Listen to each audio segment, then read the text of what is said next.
ओम शांति। 22/7/24 के साकार महावाक्य हैं।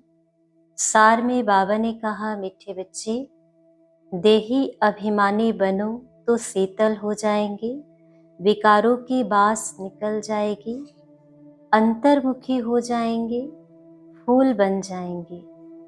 प्रश्न है आज का, बाप दादा सभी बच्चों को कौन से 2 वरदान देते हैं? उन्हें स्वरूप में लाने की विधि क्या है? उत्तर, बाबा सभी बच्चों को शांति और सुख का वरदान देते हैं। बाबा कहते हैं, बच्चे तुम शांति में रहने का अभ्यास करो। कोई उल्टा सुल्टा बोलते हैं तो तुम जवाब न दो, तुम्हें शांत रहना है। फालतू झरमुई झगमुई की बातें नहीं करनी है, किसी को भी दुख नहीं देना है। मुख में शांति का मुहलरा डाल दो तो यह दोनों वरदान स्वरूप में आ जाएंगे। आज का मुख्य पॉइंट है, पहला, मीठे मीठे बच्चे कभी सम्मुख हैं, कभी दूर चले जाते हैं। सम्मुख फिर वही रहते हैं जो याद करते हैं, क्योंकि याद की यात्रा में ही सब कुछ समाया हुआ है। दूसरा पॉइंट है, याद न करने से माया समझ जाती है इनका योग टूटा हुआ है, तो अपनी तरफ खींचती है, कुछ न कुछ उल्टा कर्म करा देती है। तीसरा पॉइंट है, काम करते हुए बाप को याद करना, यह है ऊंचते ऊंच मंजिल। इसमें प्रैक्टिस बहुत अच्छी चाहिए। चौथा है, बाप बच्चों को समझाते हैं, बाहर मुखता अच्छी नहीं है, अंतर्मुखी भव।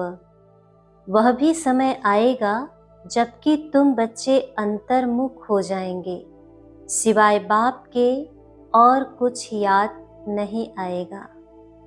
पांचवा पॉइंट है, कोशिश करते रहना चाहिए, घर में भी बहुत शांति हो, क्लेश नहीं, नहीं तो सब कहेंगे इनमें कितनी अशांति है। तुम बच्चों को तो रहना है बिल्कुल शांत। आगे का पॉइंट है, कांटों के बीच रह फूल बनना है, कांटों का कांटा नहीं बनना है। जितना तुम बाप को याद करेंगे उतना शांत रहेंगे। सातवां पॉइंट है, बहुत हैं जो रिपोर्ट लिखते हैं, बाबा यह घर में आते हैं तो धम चक्र मचा देते हैं। बाबा लिखते हैं, तुम अपने शांति स्वधर्म में रहो। आठवां पॉइंट है, बाबा कहते हैं, मीठे मीठे बच्चों, मीठे मीठे तो सबको कहते हैं, क्योंकि बच्चे तो सब हैं। जो भी जीव आत्माएं हैं वह सब बाप के बच्चे अविनाशी हैं। 9वां पॉइंट है, बाप बच्चों से वार्तालाप करते हैं, इसको कहा जाता है रूहानी नॉलेज। सुप्रीम रूह बैठ रूहों को समझाते हैं, बाप का प्यार तो है ही, जो भी सब रूहें हैं भल तमो प्रधान है। आगे का पॉइंट है, बाबा कहते हैं, मैं सबको वापस ले जाता हूँ गाइड बन करके। चलो बच्चे, अब घर जाना है। आत्माएं पतित हैं, पावन होने बगैर घर जा नहीं सकती हैं।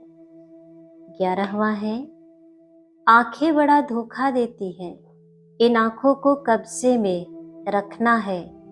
देखा गया भाई बहन में भी दृष्टि ठीक नहीं रहती है, तो अब समझाया जाता है, भाई भाई समझो।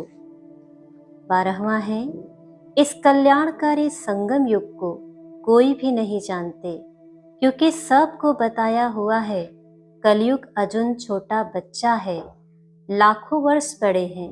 बाबा कहते हैं, यह है भक्ति का घोर अंधियारा। 13वां पॉइंट है, तुम्हारा नाम है शिव शक्ति सेना, उन्होंने फिर नाम बंदर सेना डाल दिया है। तुम जानते हो बरोबर हम बंदर मिसल थे। अब शिव बाबा से शक्ति ले रहे हो रावण पर जीत पाने। लास्ट है, बाबा कहते हैं, अरे सत्यनारायण की कथा तो छोटे बच्चे भी याद कर सुनाते हैं। मैं तुमको रोज रोज समझाता हूँ, सिर्फ अल्फ को याद करो। धारणा की पॉइंट है, बाप से आशीर्वाद व कृपा नहीं मांगनी है। बाप, टीचर, गुरु को याद कर अपने ऊपर आप ही कृपा करनी है। माया से खबरदार रहना है। आंखें धोखा देती है, इन्हें अपने अधिकार में रखना है। दूसरा पॉइंट है, फालतू झरमुई झगमुई की बातें बहुत नुकसान करती है, इसलिए जितना हो सके शांत रहना है। मुख में मुहलरा डाल देना है।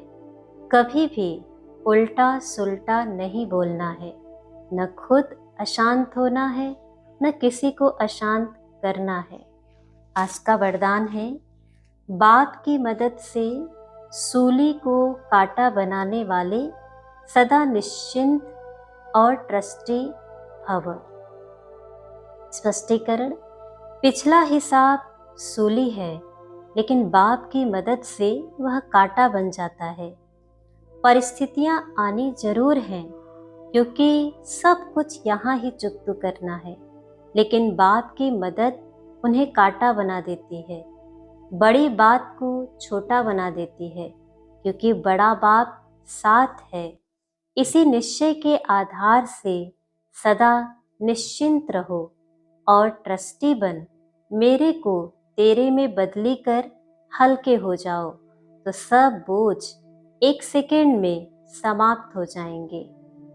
आज का स्लोगन है, शुभ भावना के स्टॉक द्वारा नेगेटिव को पॉजिटिव में परिवर्तन करो। ओम शांति।